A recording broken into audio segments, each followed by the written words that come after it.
Welcome back, kids. It is college football time, week 6 of the season, and therefore week 6 of the Carla and Crappy Show. I am Crappy. That is Carla. Hi, Carla. Hey, how are you? I'm doing well. I'm excited. I found out today that Ohio State's game on Saturday is it's a night game. Knew that. That was not a surprise. But it's also a blackout game. Probably also not a surprise. But the folks in Columbus don't take direction really well. Not like they do at Penn State. So, but they've done these really. It's a really cool thing. So I'm excited for this weekend and getting back to a football game for the first time in a while. Nice. I just like the fact that this is another Big Ten blackout, and it might actually be a blackout as opposed to Maryland's blackout, which had half of a stadium full of white in it. Which is Did fun. you see the thing with the Penn State students walking down into the empty Maryland student section? Yes. That's quite a troll job right there, especially given the contrast with the black shirts and the white shirts. And I did that. Not really didn't do that. The first time I went to see a game at Purdue, Ohio State won big, was winning big. I thought it would be a great idea to march myself up the middle aisle of the Purdue student section holding an Ohio State flag as I did this. And I found that was the day I found out that marshmallows loaded with pennies hurt. like as in a lot. They hurt a lot. Yeah, not the smartest move there. Well, I wasn't as smart as I am now.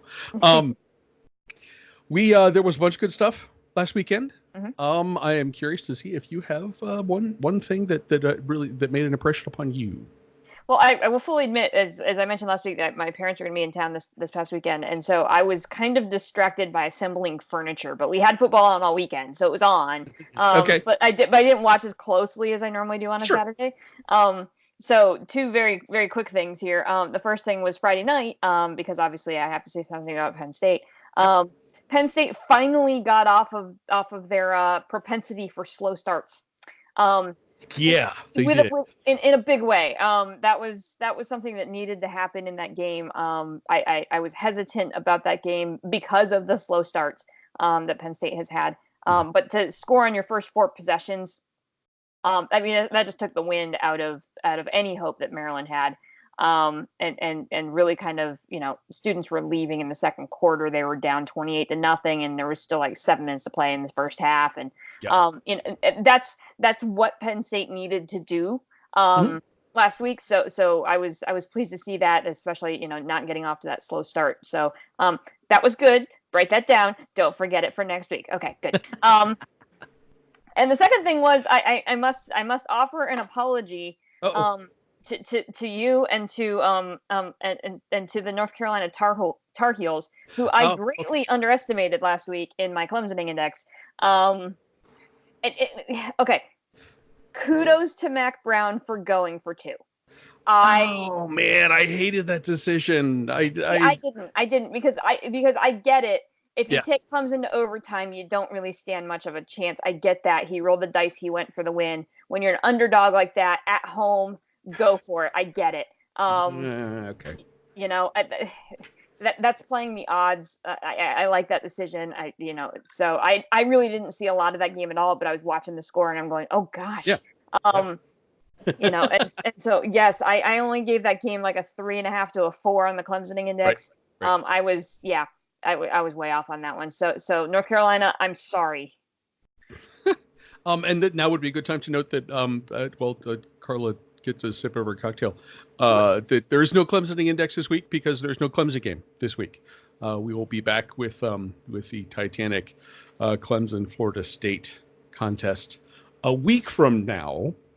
My one thing is more just a brief bit of nasal gazing. This is a kind of a question, and I will ask you this first. Okay. And you're going to know what the correct answer is as soon as these words come out of my mouth, but I don't care. Say you knew nothing of preseason rankings, any context like that, and you'd watched just the games this weekend or the games for the last 2 weekends, who just within that span, who's the best team in the country? Georgia. You know what I want you to. No, that's wrong. Georgia, yeah, but although I was less impressed with Georgia in their game against Notre Dame than I was expecting to be. Agreed. Yeah. Could it possibly be Ohio State? Possibly. I mean, with a big win this weekend, I would say yes. I get. It's easy to look at this team and get caught up in the individual numbers, and Justin Fields with 23 touchdowns so far that he's accounted for, and J.K. Dobbins is second in the country in rushing, and Chase Young leads in sacks. But the thing that Ohio State's getting first place votes this week. A few jumped up to number 4. Jumped over LSU which did not play last weekend. But so these two things, and going to the season, I was concerned, and we've talked about this at length, about the defense, what happens with that. I was concerned about the offensive line and what an experience there would mean. Defense is the 4th in the country in scoring defense. Second in yards per game given up. Offense is 7th. In this stat alone is telling, on just 7th in rushing per game, 281 yards. Those are the two big questions, and so far, the improvement in both areas has been exceptional. And then, you throw. We mentioned Chase Young. You throw this Justin Fields kid in with everything, and I just don't. This weekend, next weekend are huge games, which will tell a lot. But I don't think it's far-fetched to say that Ohio State was, just on the performance of games on Saturday, just last weekend. I don't see many weaknesses, and when the big boys in the SEC are kind of rolling off, I would say unimpressive, uninspired wins, and they can do that. That's fine. They're in the number 1 and number 2 and number 3 spots for a reason. But I don't know. I'm feeling pretty good about where Ohio State is at this point of the season. But we will find out lots more this weekend and next, obviously. Yes. Before we get into our games, we are going to hand some time over to AJ, who last week suggested that we not watch Ohio State, Nebraska, in favor of a Group of 5 After Dark game. Wasn't necessarily wrong. If you're just an impartial college football fan, I am, however, not an impartial college football fan. So, right, AJ, maybe we can do something a little different this weekend. What do you think? Hey there, kids. It's your old pal AJ here with this week's Group of 5 report, brought to you by a sponsor that doesn't exist yet. It could be you. Please contact us at compliance@thecarlaandcrappyshow.com to get your sponsorship in. Friday night, we got to start it with the Group of 5 game of the week. It's AAC action, UCF at Cincinnati. These are the 2 best teams in the AAC, and they're playing in early October, which is sad. These teams should be playing sometime in early November, but nevertheless, here is the schedule. UCF favored by 4.5, coming off of the loss to Pittsburgh. This is effectively the de facto AAC East title game. There's no real way around it. They are the 2 best teams in the AAC. I can't really figure out who's going to come out on top here. UCF is a predominantly talented team. The only team that might make another run at UCF is Temple, who's played them close the last few years. But UCF just happens to have more talent than everybody else in the conference. This is why every year they are ranked and considered for the Group of 5 slot in the playoff or in the New Year's Six Bowl. Expect a close one. I think Cincinnati gets up for this game. I think they play them close. This game is in Nippert. Shout out to Cincinnati. I don't know if this is a rumor or if it's fact, but there was a mock-up that went out today around Cincinnati potentially going to a black field with white lines and red and white end zones. And it looks rad. But I think, if you're going to go down the route of painted fields, black might be a bad color, for what with September and all. But keep an eye on this game. This is absolutely a game you should check out. It's 8 p.m. Friday night. Don't go out. Don't go have friendships and social lives. Watch UCF-Cincinnati. Second game of the week, or second game, starting Saturday at noon. You don't want to watch Maryland-Rutgers or Iowa, whoever Iowa's playing. You don't want to do that. Don't do that.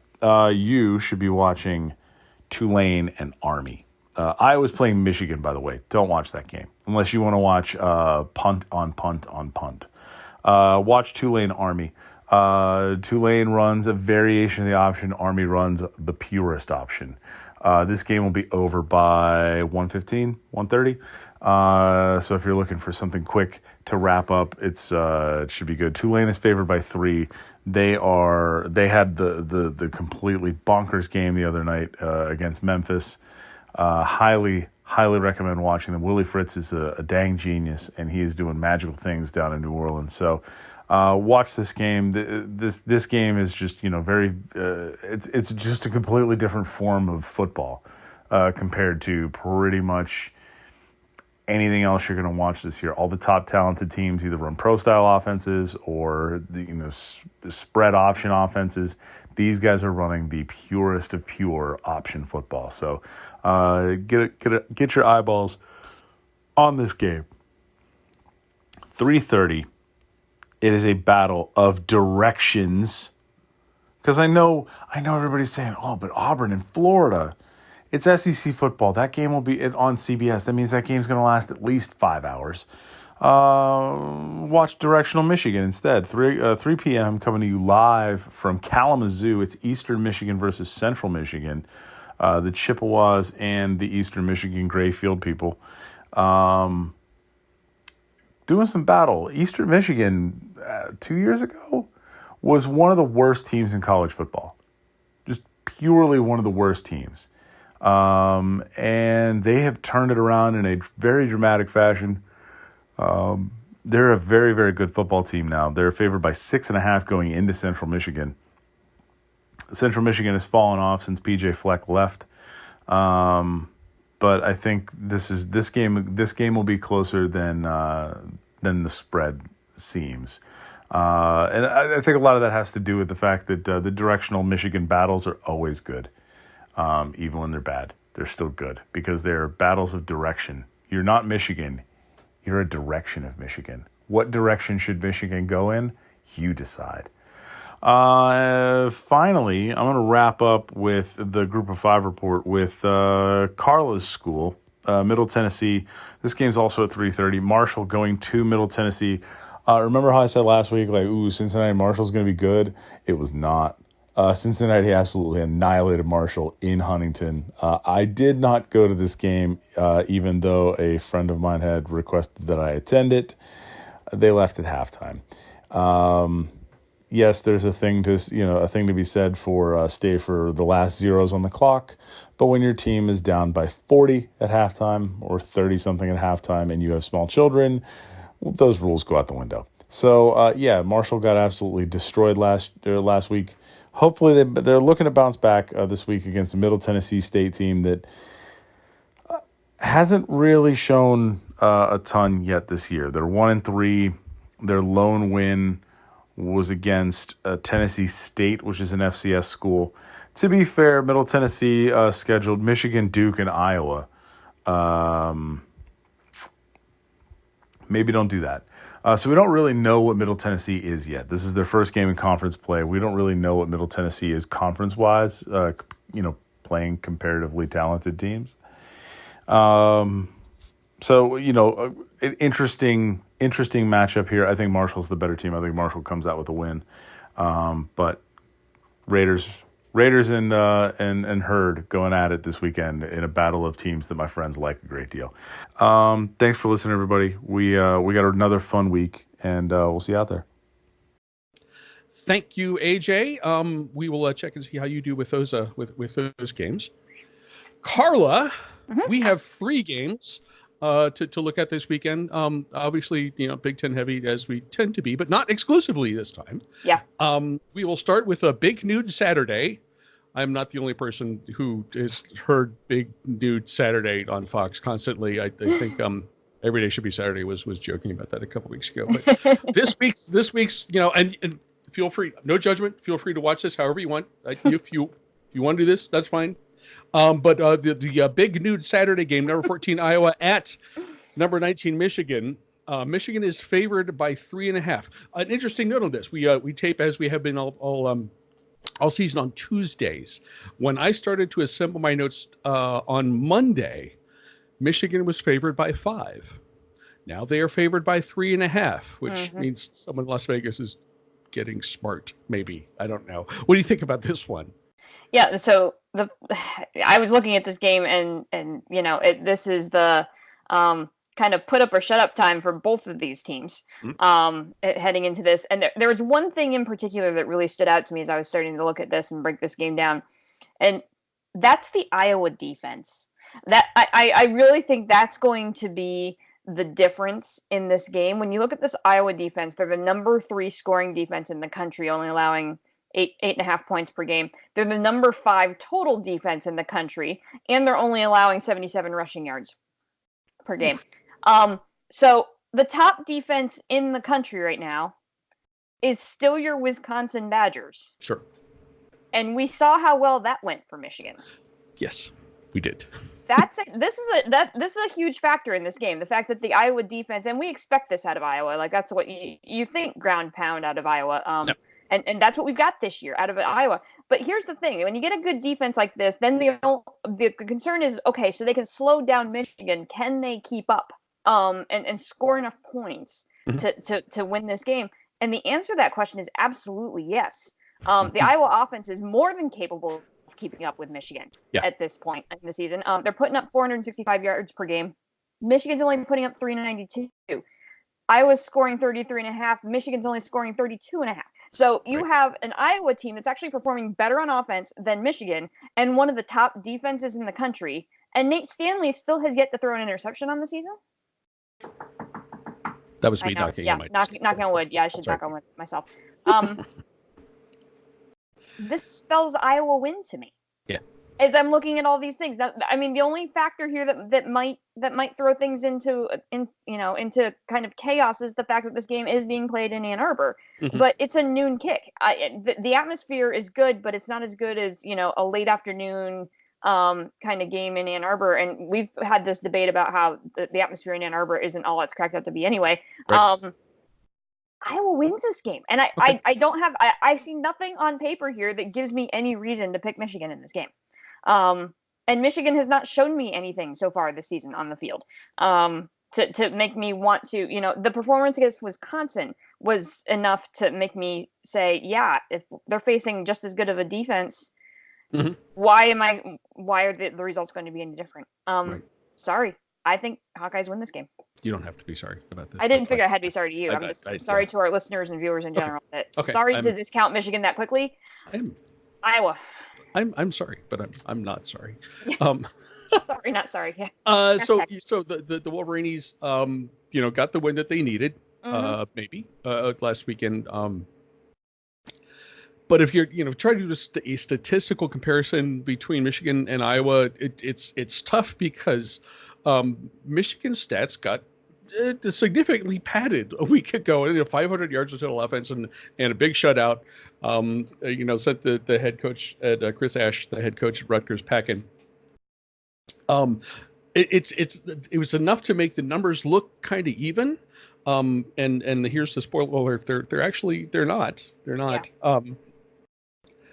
Michigan can't run the football.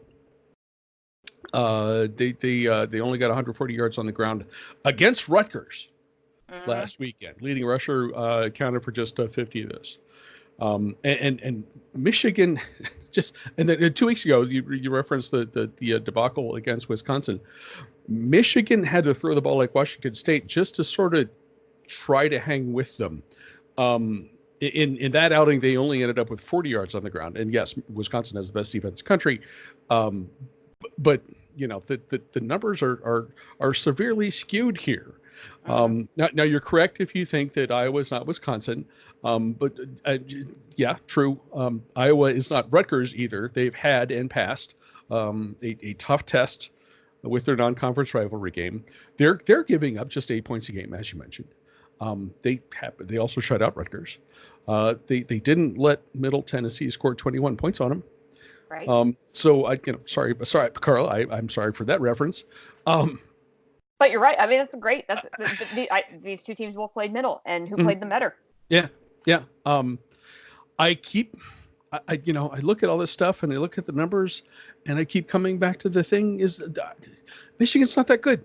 They're not that good. And I wouldn't suggest this is going to be a beatdown like it was the one they just dealt with in Madison. I was going to win this game in Ann Arbor. And I think that's actually a pretty easy decision in this one, and I'm not sorry. At 3:30 on Saturday, number 7 Auburn at number 10 Florida. Auburn is favored by 3.5 points on the road. How is this going to turn out for the fabulous SEC quarterback named Kid Bo Nix? Bo Nix, yes. Yeah.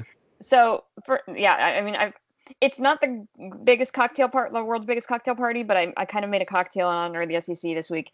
That because I'm trying to will fall into being. Down here, it's 97 degrees today in Nashville. We hit 90. Pittsburgh 90 degrees on October 1st. I am irritated about this. What is the cocktail, by the way? I forgot to ask. It's a cranberry cocktail. So I'm trying to will fall into place. So it's a flavored vodka tonic. It's quite delicious. Nice. But yeah, I went flavored because it's like, come on, fall, we need you. Please. Yeah, and this game kind of brings us into like, this is fall football, right? Yes. Auburn, Florida in the swamp. And this is a big time game. Yes. Between, two contenders here, one in the West, one in the East. I have been willingly knocking Florida for its offense for about the last 2 seasons now. And rightfully correctly. So. Yes. Yeah. Yes. They just really haven't had much of an offense. I have been ridiculously impressed with the play of Kyle Trask coming in for Felipe Franks. It really looks like, and I said this the week that he came in and how well he handled the team against Kentucky and how the team rallied behind him and they came through and won that game.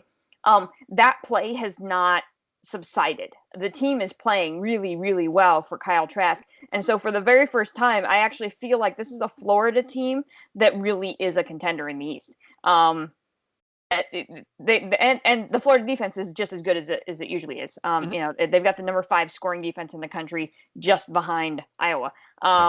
So the defense is playing really well. They're playing this game at home. They seem to have found their offense with Kyle Trask. And there's one kind of key matchup here that really kind of as I was looking at numbers, the Auburn offense, because they have a true freshman quarterback and because they have a nice backfield, they tend to they're putting up more offensive numbers on the ground than they are through the air. They had 6 rushing touchdowns last week against Mississippi State. The Florida defense is allowing less than 100 yards per game on the ground. Right.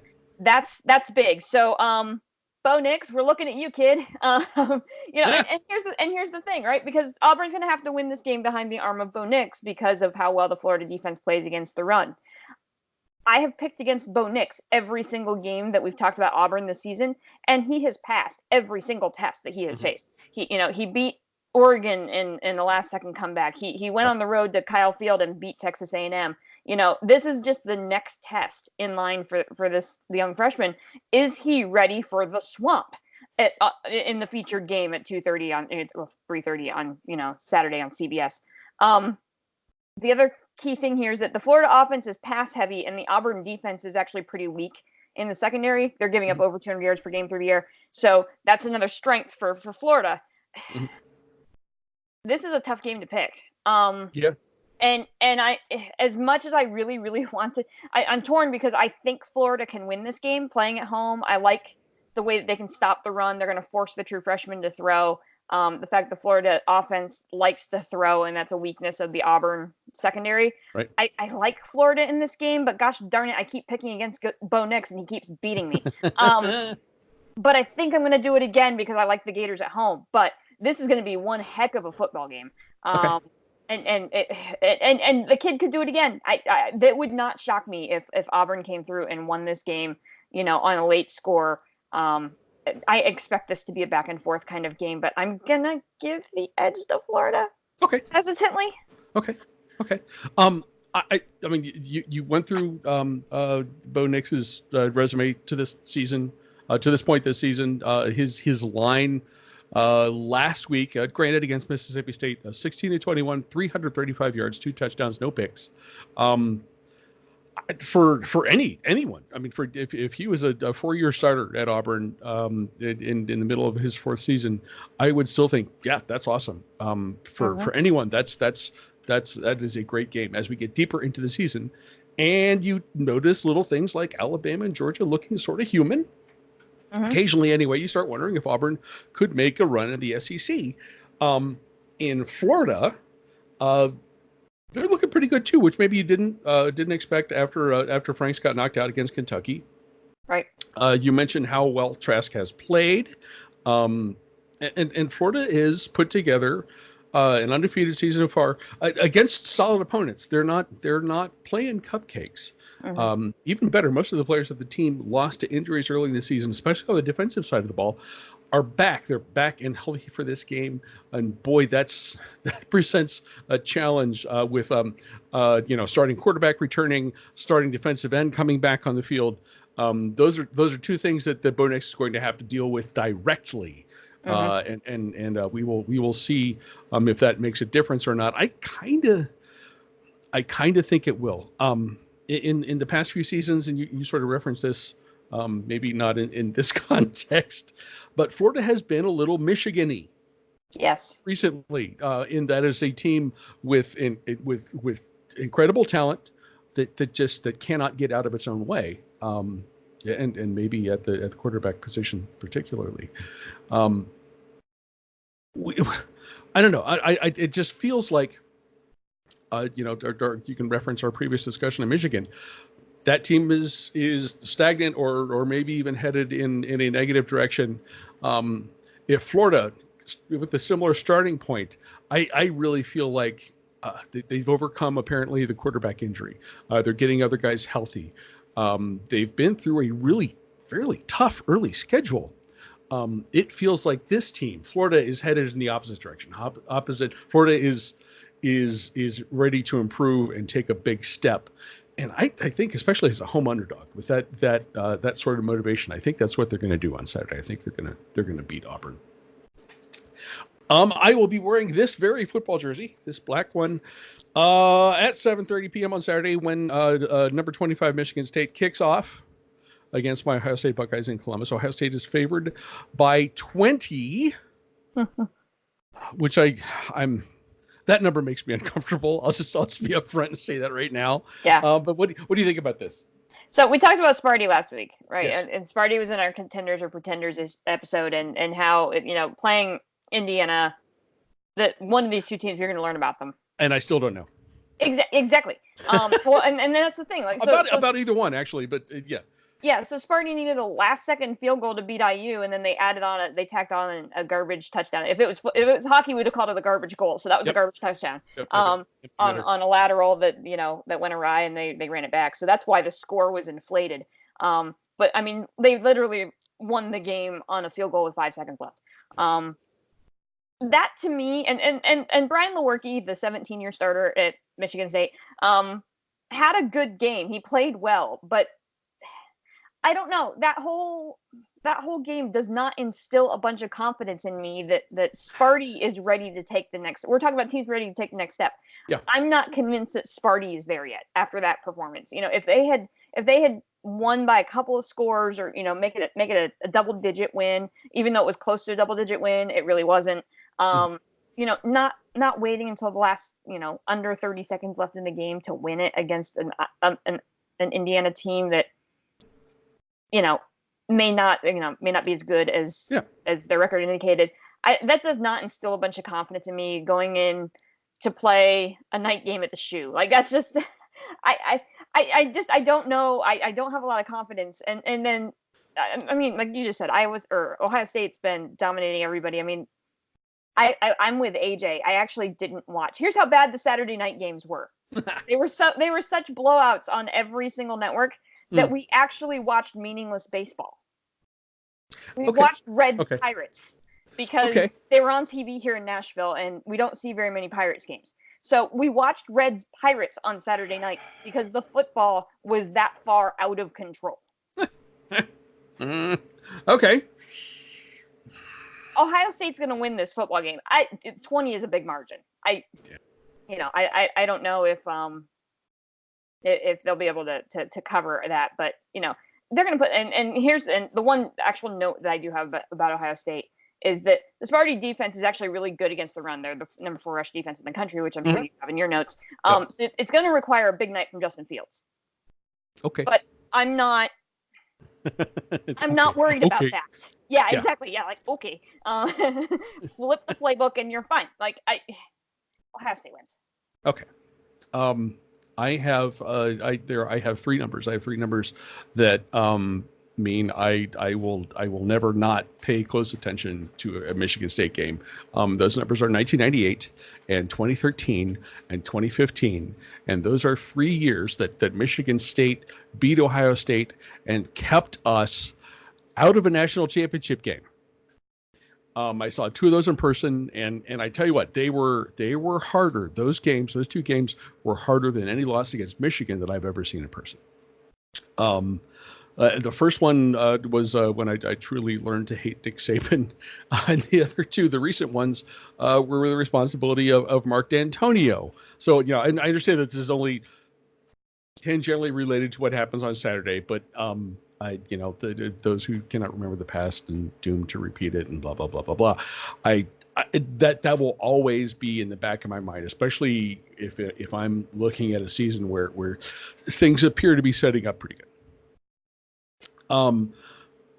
You guys have already heard me say that I'm happy where Ohio State is right now. Is the defense for Michigan State usually is as good as it usually is? Especially against the run. And certainly the loss against, or the win, felt like a loss kind of against Indiana might have screwed up their averages a little bit. This was an awful offensive team a year ago. So at this point, scoring 31 points a game and 413 yards of total offense per game, that's a solid improvement. But the game against the loss at home to Arizona State is a complete head scratcher. It still is. And then the game against Indiana, my subconscious just called that a loss. You heard that slip come out of my mouth. That was they did that at home against Indiana. Ohio State beat Indiana 51-10 in Bloomington. So I'm not going to completely dismiss Sparty, and actually I don't think Ohio State will cover if the line it stays at 20 points. But yeah, Ohio State is going to win this football game.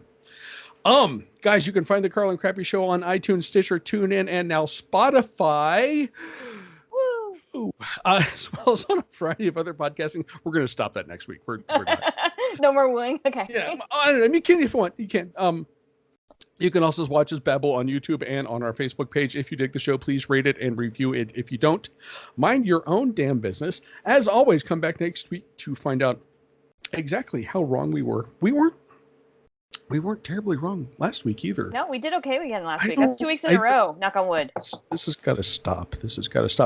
Carla, do you have any final thoughts? If Florida and Auburn isn't good enough for you, and it should be at the 3:30 window on Saturday, have your thumb on the remote for Texas at West Virginia. Saw that. That's going to be an interesting game because, as usual, it's a defense optional because we are talking about the Big 12. Right. So these are 2 teams that put up a lot of points and don't like to stop anybody. So, and weird things happen in Morgantown. So, and both teams are 3-1. Who knows what's going to happen in this game? West Virginia is overperforming from expectations. Texas is trying to maintain expectations, getting ready to head into their big game here in a couple weeks. Mm-hmm. So yeah, keep an eye on this one. It could be wildly entertaining if you like offense and don't like defense. And that's we should have AJ do a preview of that game, because that sounds like it's right up his alley. Yeah. There's a lot of good, and there's a lot of intriguing. The Pac-12 is doing its Pac-12 thing and beating up on each other, and mm-hmm. there's a lot of really interesting games this week, especially with Cal losing last week unexpectedly, and Stanford could do the Stanford thing. The Stanford postulate could come back into play this week. It is what they do. They could win a game that they're not supposed to this week. So yeah. Okay. Fun this week. The best thing I'm doing is figuring out recipes for 3 different kinds of sliders. I think a cheesesteak, ham, and maybe pimento cheese. And then we'll go like a sausage with peppers and onions, but just little guys. So that's what I'm working on for the tailgate party. It is a blackout. You can look for me on TV on Saturday night. I'll be the one wearing black. Carla, and I'm sure, Carla, I know you're going to watch that game, right? Well, so here's the thing. I actually have to give a toast. Yes. To my friends, different AJ, but okay. AJ and Jessica, who are getting married on Saturday. Oh, really? They're two of my former students at MTSU, and they're getting married, and so I'm going to be at their wedding. So I'm going to be keeping an eye on scores. Okay. Here in Nashville from my phone while I'm actually helping organize their bridal party, make sure they all get down the aisle. So I'm going to be wrangling groomsmen and keeping an eye on football scores. So that should be fun. I will text you frequent updates for the Ohio State, Michigan State. I will. I won't. I will not. I won't do that. I will not. Once I'm in the stadium, I'm terrible with that stuff. Guys, enjoy whatever games you are watching as much as Carla is going to enjoy her wedding, and I'm going to enjoy my blackout. And please come back and see us again next week. Carla, cheers. Cheers. Guys, thank you very much for watching. We'll talk to you next week.